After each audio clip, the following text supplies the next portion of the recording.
Hi, folks, and welcome back. We've come today with great news. We are not living in a simulation, so things really are the way that they seem, or are they? Welcome back to Temporally Scripted. Today's view around the news is going to have a festive theme. We'll definitely go through our top 5 at the end. And somebody's been drunk as a skunk as well. So we've got a story about that, which the animal rights guys might want to know a little bit more about when we get to it.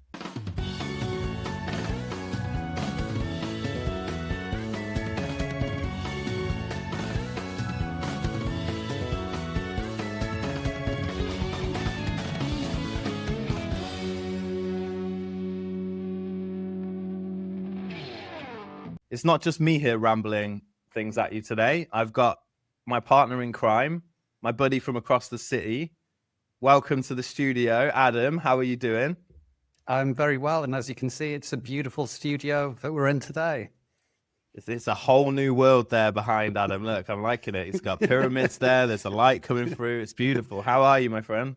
Good. I was able to afford a new light, which is always the most important thing. Who'd have thought that £1.20 was so hard to find, yet so well spent. But yeah, I think we're pretty good.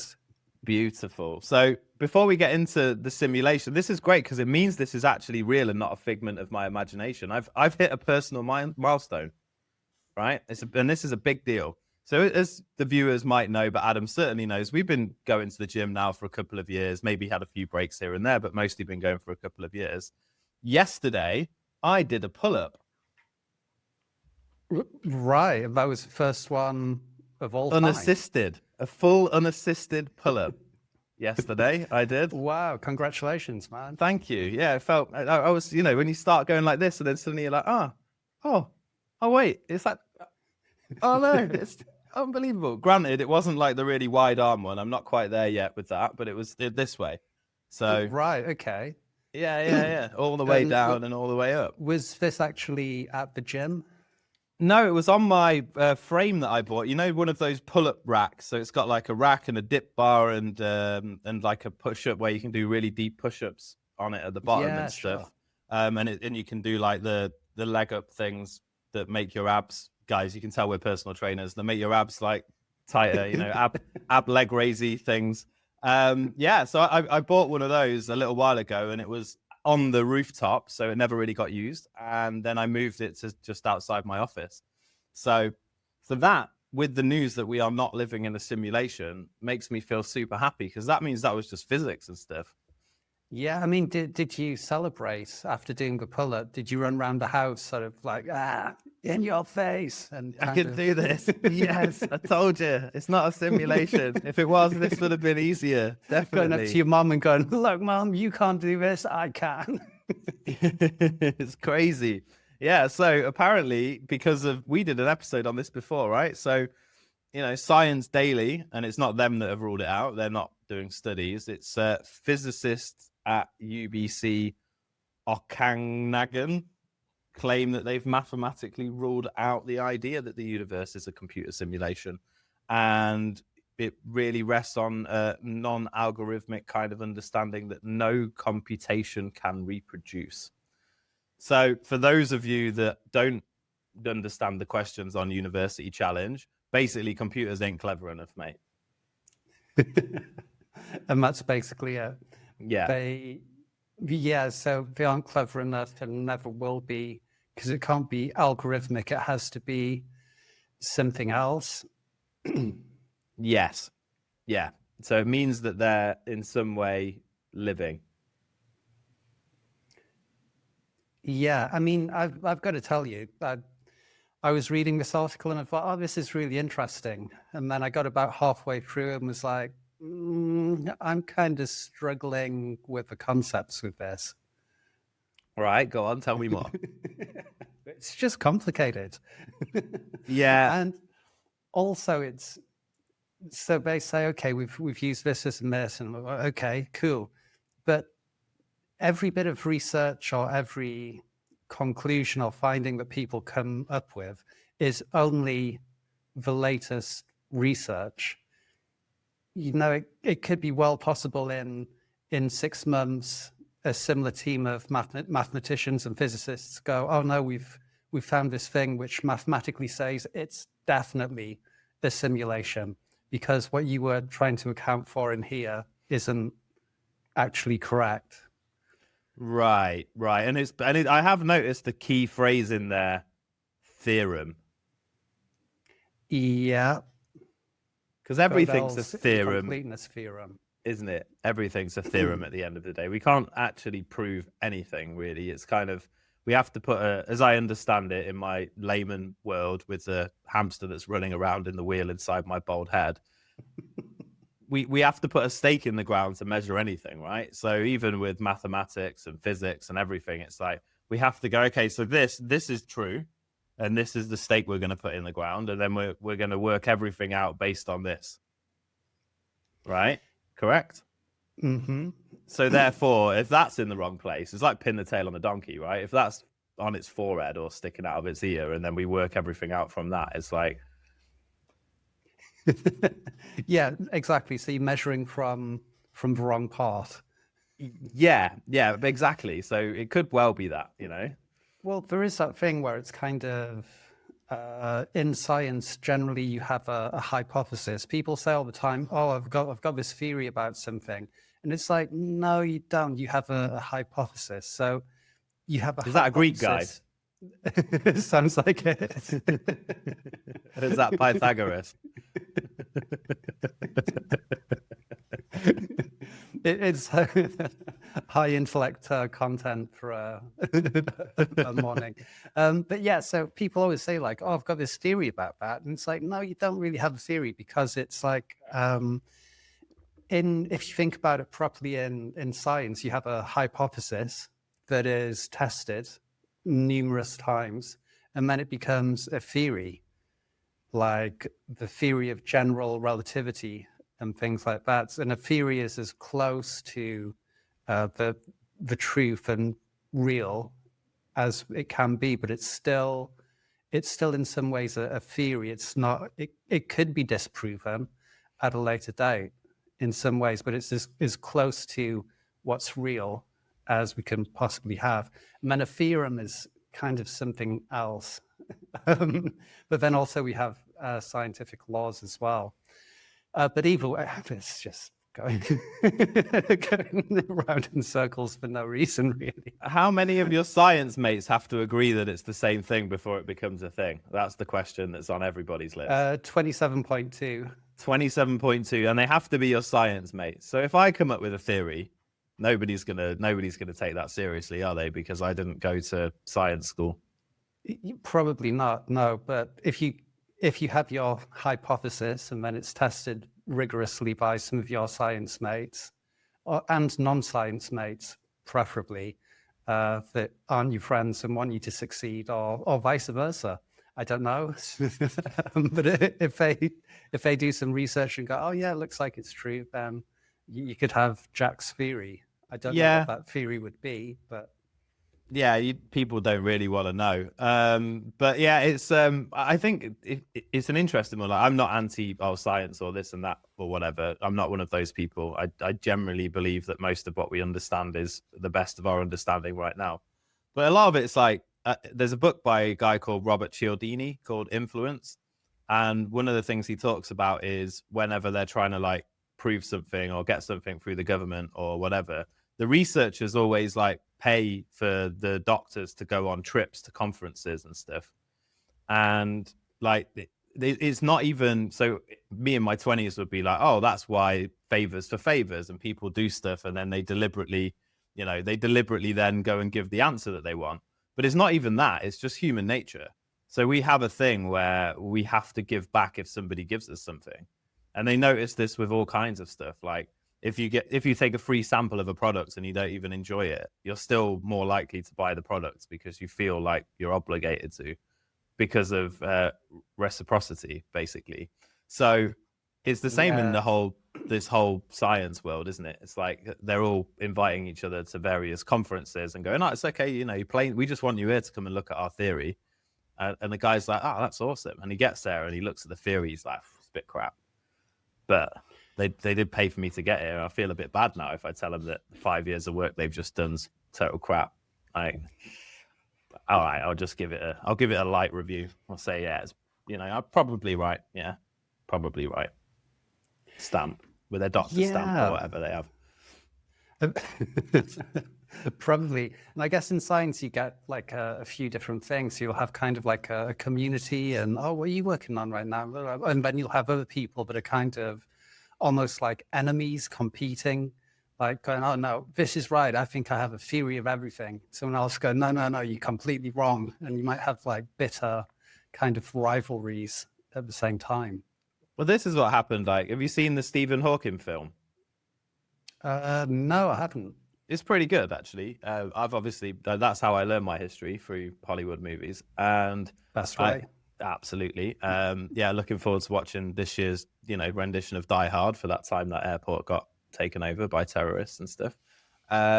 But yeah, it's basically, when he comes up with his theory or theorem, whatever it is, theory of relativity, when he explains it in front of the room full of people, loads of them walk out and they're like disgusted, because those guys are all like bought into the last thing.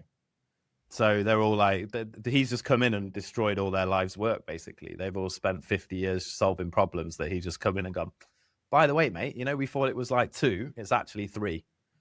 So all of that stuff you've just spent your entire life on and you're still working on, and you're old and grey now. Bit of a waste of time, mate, to be honest. I've just discovered this thing and it blows all of your things out of the water. And they're all like, nah, it's rubbish, nonsense.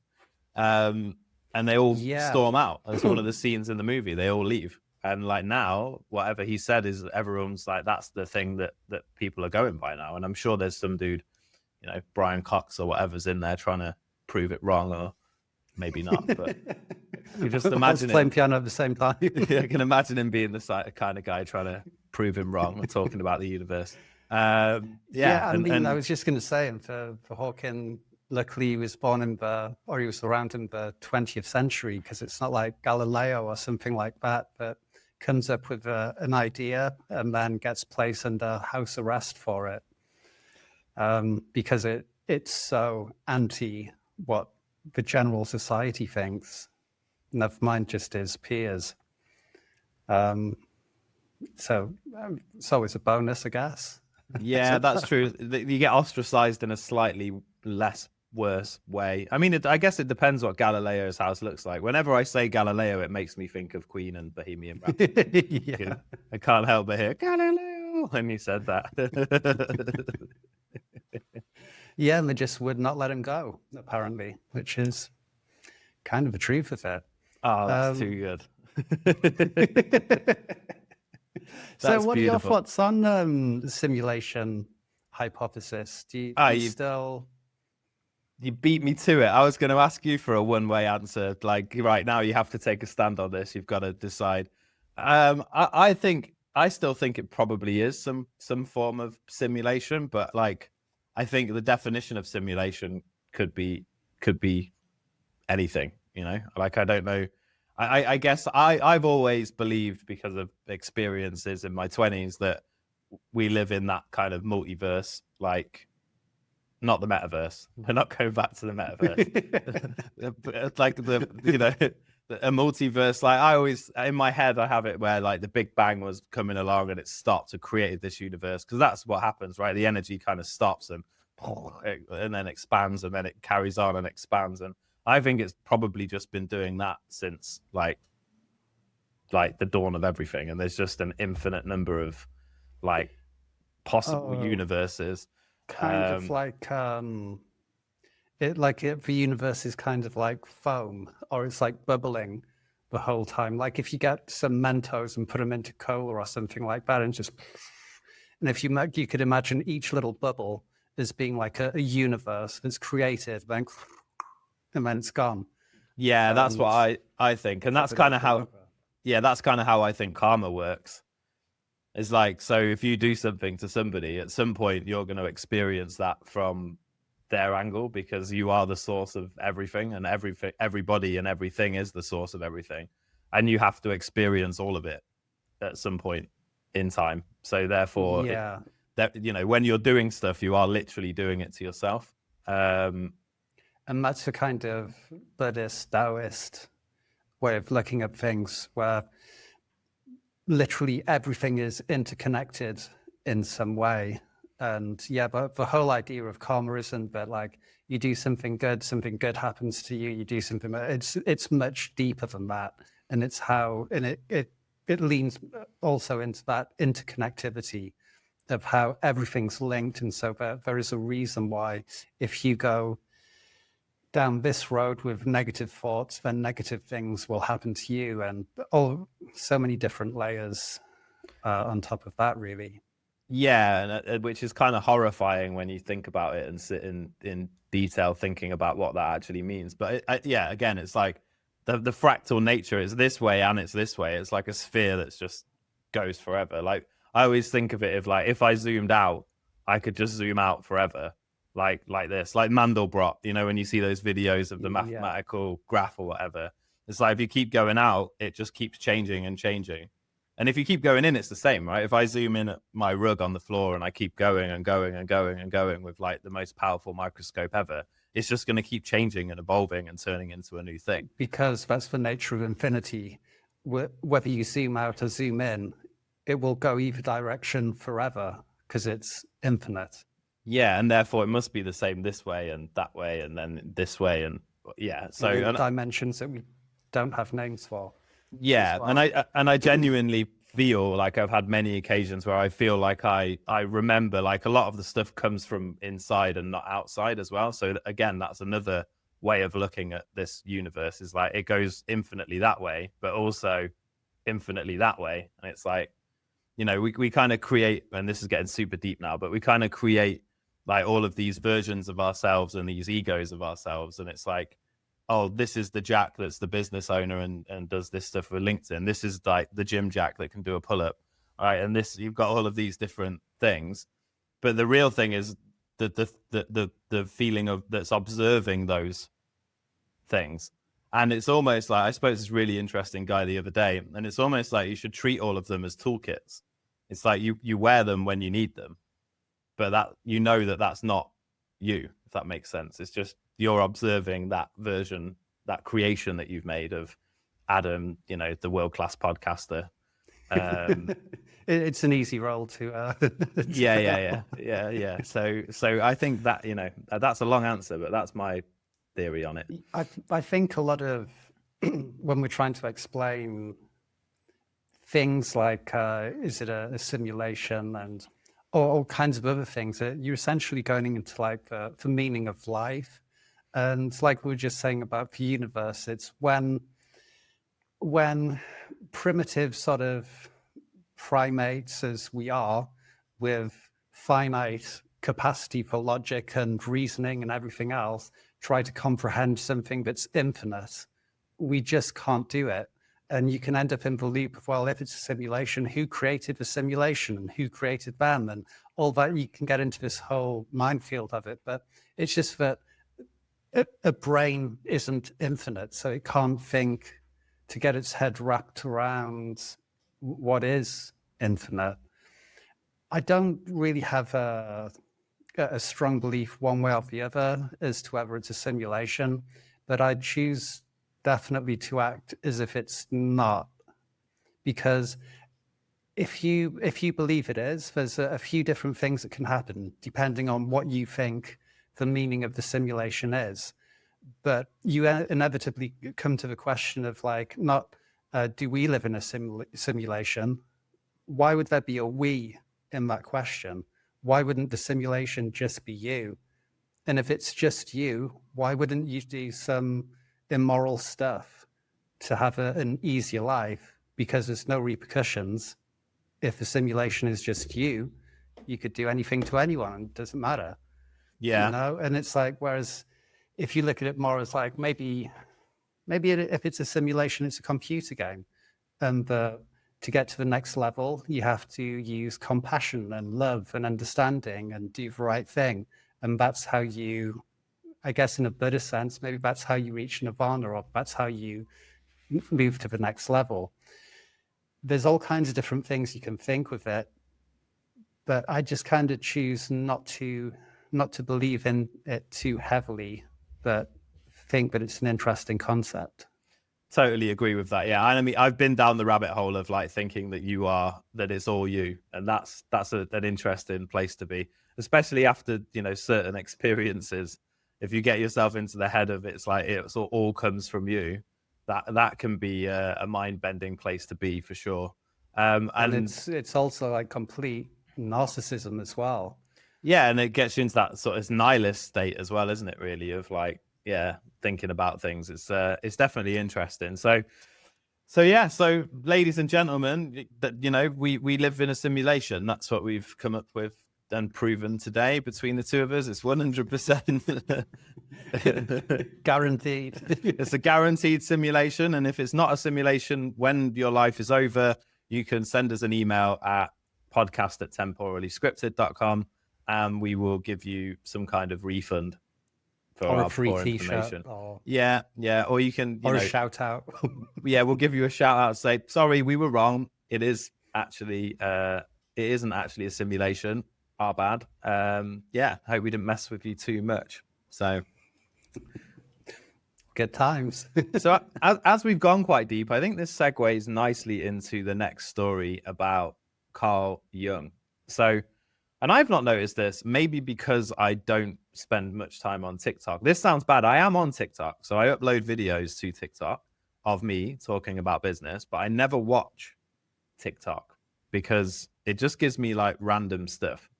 So I don't really get any educational stuff on there. It's like, which I think I've mentioned before, it's like girls dancing. I think you have stuff.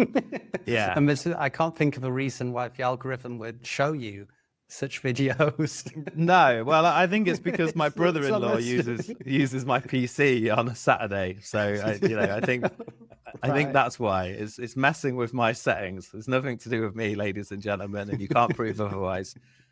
So yeah, there's a lot of hashtag shadow work going on, and it's got 2.3 billion views according to Psychology Today. We'll have no vested interest in this whatsoever.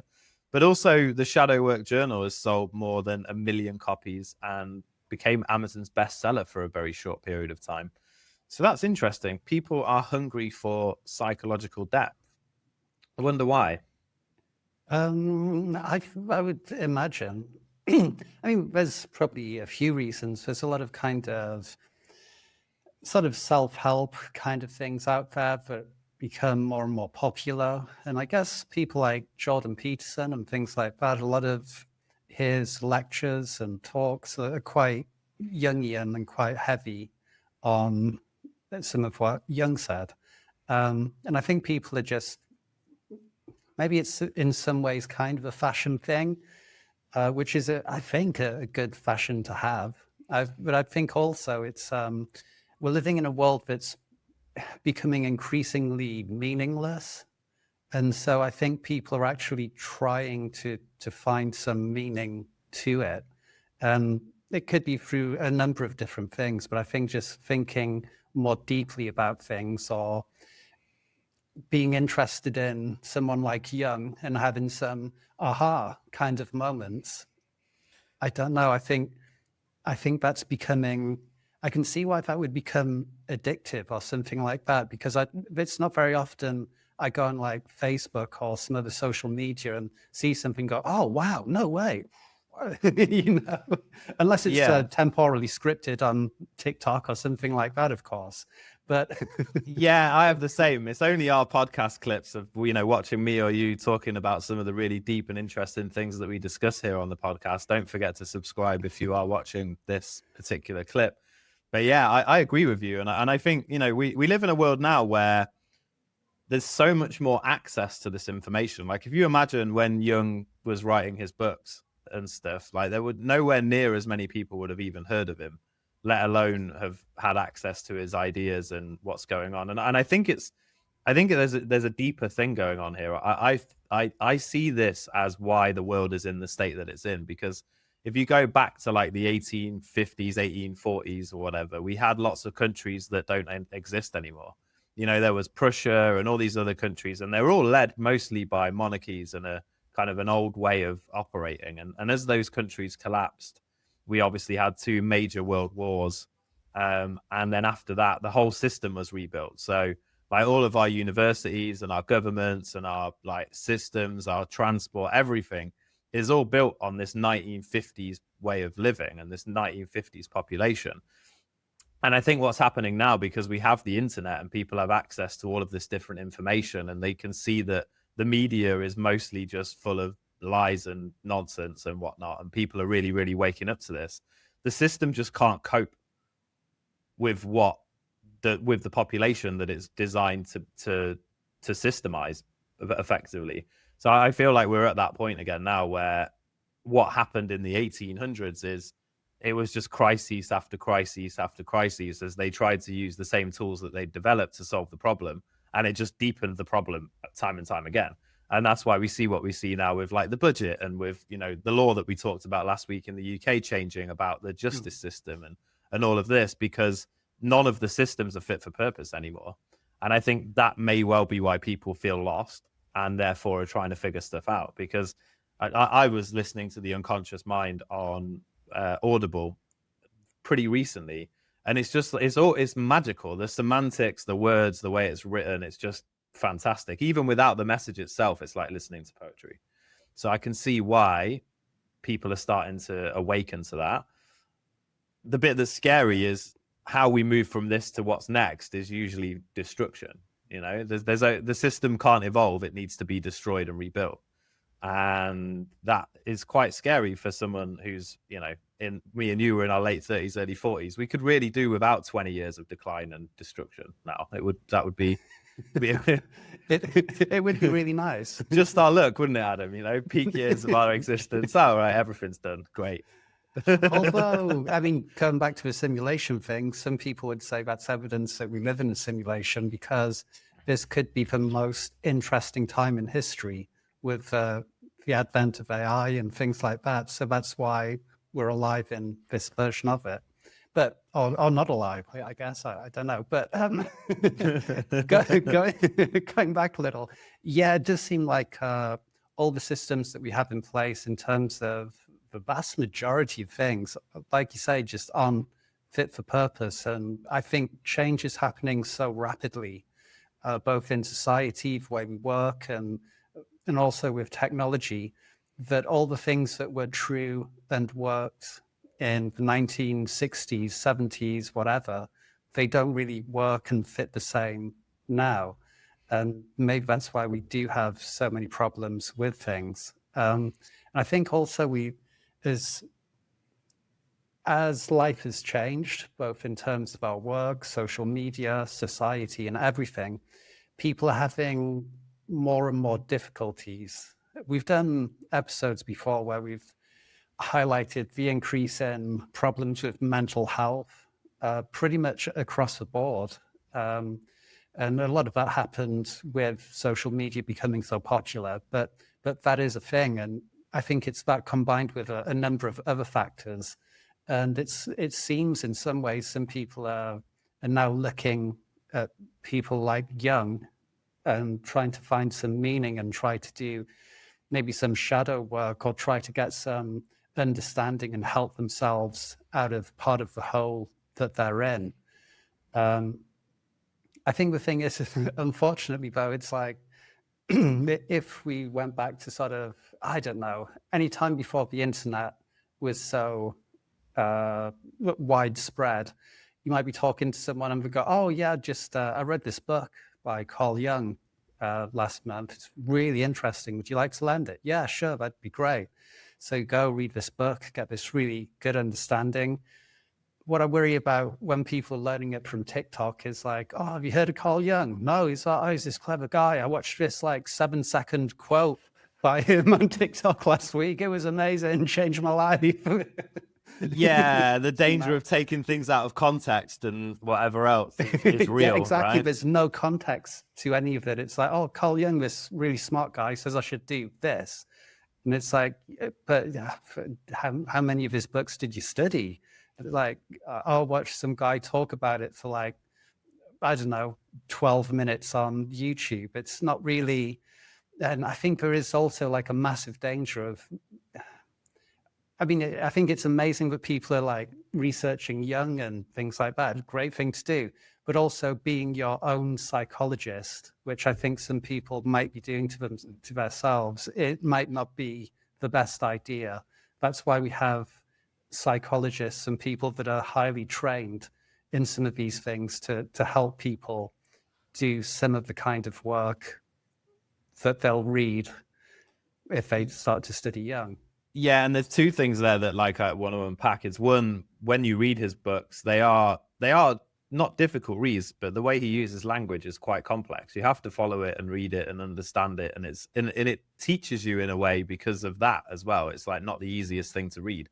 So short clips don't work necessarily. The other terrifying thing about what you've just said is there will be some people that just go and upload the clips that they get into ChatGPT and make a Jung bot and then try and like, analyze themselves like that. I mean, I as you were saying that, I was thinking, I wonder if I put all of Carl Jung's work into a Claude project, what it would do, because there's all of that stuff that's quite interesting. And yeah, I mean, I thought about doing a similar thing because I thought about making like a dream analysis kind of app and having it from different perspectives, and so just be able to upload the knowledge from different books into a thing and have AI do it. And I thought it was like really cool. I could make this app and make loads of money, but it turned out quite a lot of people that had that idea already, and was a lot of good, like, yeah. This is it. Like I already built one in Claude the other week, so I got like my my human design chart, my disc, my Myers-Briggs, and and a couple of others like Enneagram, and like 5 or 6 different personality tests mixed with like my natal chart and stuff. And I put all of this like 70 pages of information into a Claude project. And then when I'm having stuff on a day, I'm like, okay, what's this situation, and how is this based on my personality and all of this stuff? And it gives you, it's like, oh well, according to this, it's like this is why this might happen, and this is, and it's like, oh, this is powerful. So I can see why, Yeah, but at the same time, it's like you have to be careful with such things. Yeah. I get it. So yeah. Well, talking of systems and systems not being fit for purpose, it's a shame because one of the great pioneers from Missouri, America, he had a way to kind of lighten up one of the systems, and it's the same as that justice system we talked about last week, where they were going to get rid of juries, and they now have in the UK. So if it's something for less than a 3-year sentence, there's no jury. This judge in Missouri sadly has had to step down because he liked to come to court in an Elvis wig, and occasionally he'd just break out a bit of Elvis on his phone, like some Jailhouse Rock or whatever, while sentencing and dealing with criminals. And for some reason, he looks like quite a happy chap. Yeah, he's been asked to step down. Yeah, what a shame. I mean, from what I read, some of it was as he was entering the court, sometimes he'd play Elvis music and things like that, kind of like, kind of like with, I don't know, like wrestlers or something like that, walking towards the ring. I love that. It's amazing. Even if it's not Elvis, they should be able to do that anyway. Why can't we be friends? Just walking in up to the thing. Like, I love that. That's awesome. Yeah. Wow. But I mean, it helps. He thinks that he said, Judge Matthew Thornhill, he said that he thought it would lighten up litigants a little bit and help them relax. I mean, I guess it would in some ways, but I guess it depends exactly what kind of court it is or what kind of trials. I mean, I wouldn't want to think I was in there for like murder and some guy in an Elvis wig is going to send me to the electric chair. I don't know how much the mood would be lightened. This is true. Yeah, you do kind of feel like it's like, when he gives the sentence and he's finished, he's like, right, okay, so yeah, Mr. Garcia, it's 10 years, hard time. You're going to go into the county jail for 10 years. And then when he's finished, you like stand up. It's like, okay, take him away. And then he goes, thank you very much.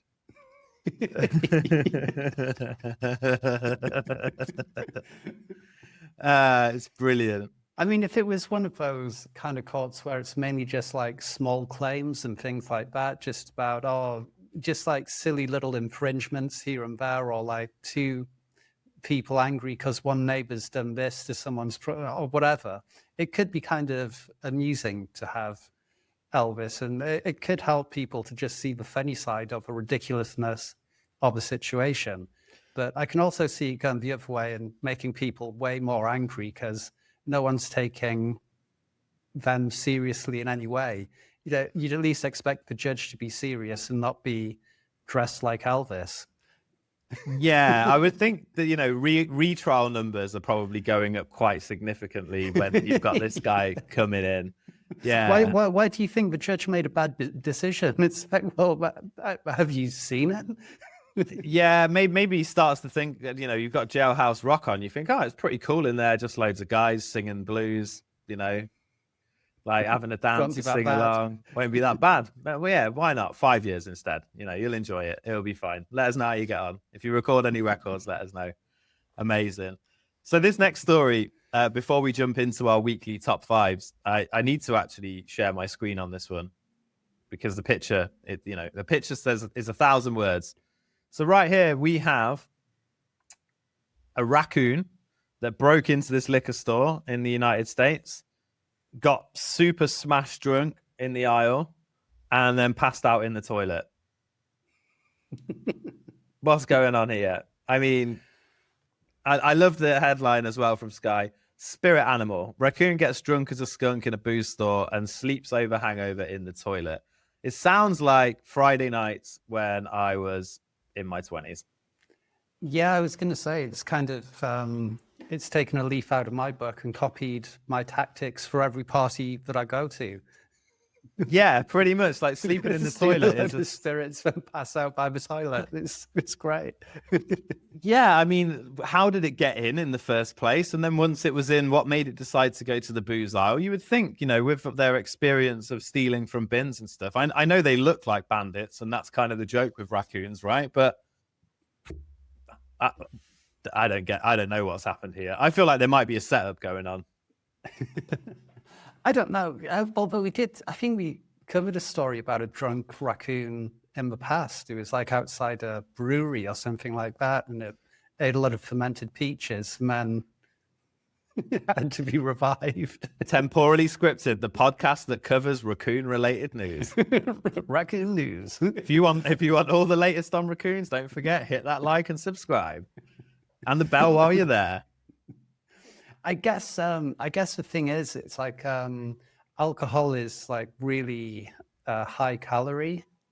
There's a lot of calories in alcohol, and so I think it got in like through a roof or some gap in something, and maybe it knocked something up. Went, that's pretty good, and then did it again to some other bottles or something like that, and just found it this like really high calorie thing. Probably for the same reason a lot of humans enjoy alcohol, and we also enjoy other high calorie things like anything that's got a lot of sugar or fat or anything like that. It's like a natural thing. And I guess maybe there was so much of it, it just couldn't control itself. Kind of like humans in many ways, with one vice or another, or generally like that kind of food thing as well, and calorific intake. Yeah, and then like you said, once it's had a couple, that's it. There's no stopping it. It's party until the end. Yeah. That does it. I mean, Christmas is coming, man. That's going to happen to us pretty soon. Exactly. So I just hope for raccoons all right, because it must have like taken in some glass and different things like that while it was like drinking all the liquor. I don't know. Yeah, but I mean, we'll send our thoughts and wishes from the Temporally Scripted podcast to the raccoon and its family. And that brings us to the last segment of our episode. So our top 5 this week is all about the top 5 words of the year. And as we come to the end of the year, I'm sure we'll have more reviews like this. So Adam, take it away with this year's top 5. Okay, so this year's top 5 words of the year. So this is from 5 different dictionaries around the world, actually. Number 1, we'll start with Cambridge Dictionary, and their word was parasocial. The definition of this is a one-sided emotional relationship where one person feels connected to someone who does not know them personally, such as a celebrity, influencer, fictional character, or even an AI. Interesting. Which, I mean, I don't know about you, but when I watch a few podcasts, and it does feel like I almost know those podcast hosts. Yeah, I'm sure our 22 subscribers feel like that too. But they do. The thing is, they get really upset when you go to their house and start looking through their windows and like knocking on the door, trying to have a conversation with them. Parasocial is definitely true. It is only one way. It's almost like they don't know that I've spent all this time watching them and tracking them down. Yeah, I wonder if it's why people like, the Outdoor Boys, he sort of retired because he was getting too big and too famous, and making a few $100,000 a month was just, he's like, I'm not into this anymore.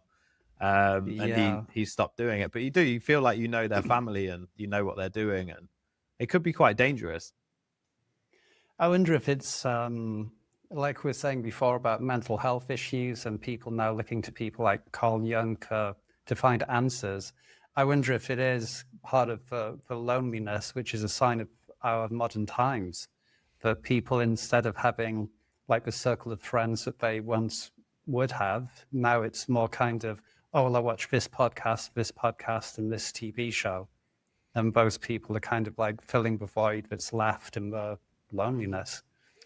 Yeah, sad times, eh? Sad times. Cheery way to look at it. Lovely thought. Yeah. So what we got up next? Right. So number 2 was vibe coding, and that's from Collins English Dictionary. And that's a practice of using natural language prompts and feel rather than formal programming rules to generate software code using AI tools. More shit apps. Fantastic. Yeah, wicked. And now people can fund their terrible ideas and not have to bother going to someone that knows what they're doing to build them. Fantastic.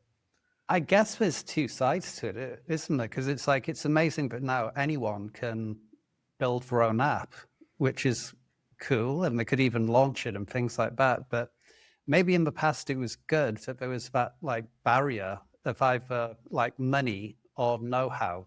So if I come up with some like ludicrous app, then if I want to like develop it, I have to either learn how to program it and build it myself, or ask a team of developers or someone and pay them to do it. And so that would be like a barrier. And so you'd have to make sure that your idea was really good.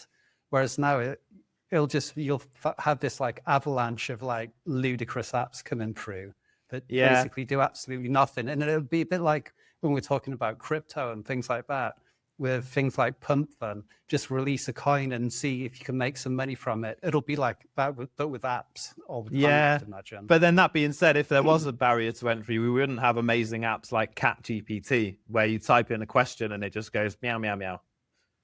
I mean, so pluses and minuses, do you know what I mean? Pluses and minuses. I'm glad we're using the resources of the planet to do this kind of thing. It's brilliant, really.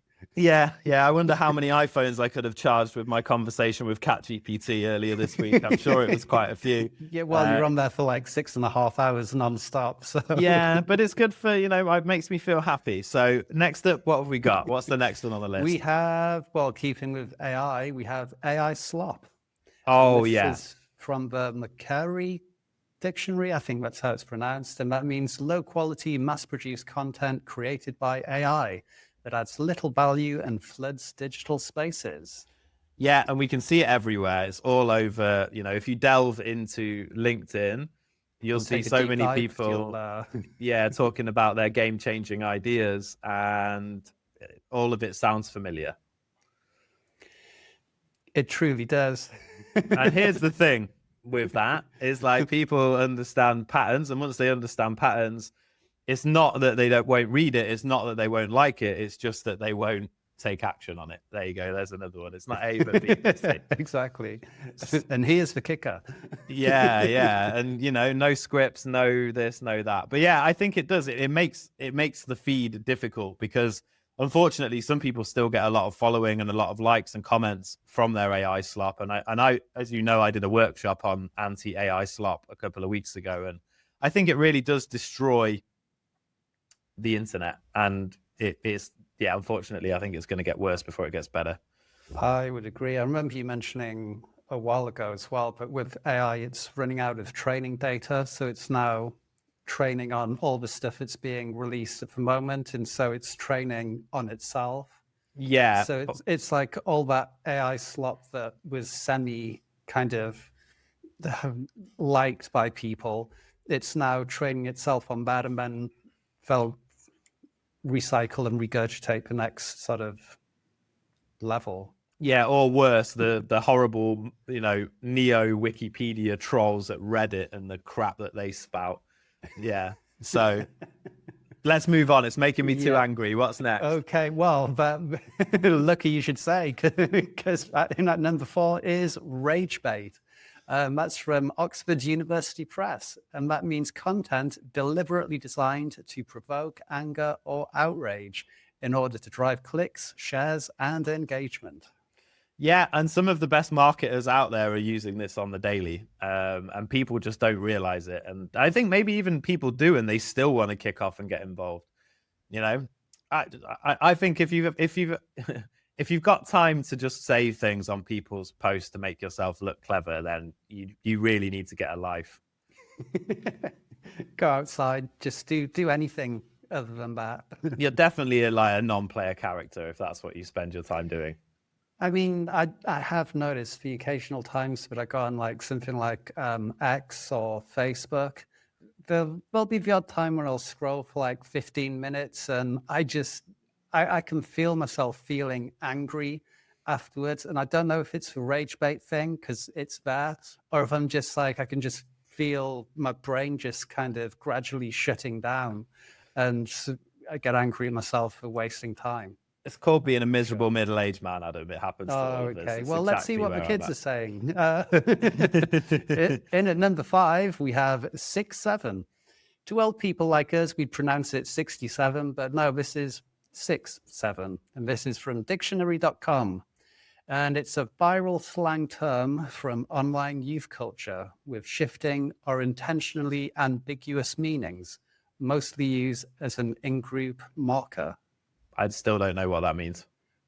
I don't really get it. It's just like something, from what I can tell, that kids just sort of say in schools. And we'll sort of, teacher will try and get them to do something. It's like, oh yeah, 6-7. Okay. And it doesn't, I don't think it really means anything.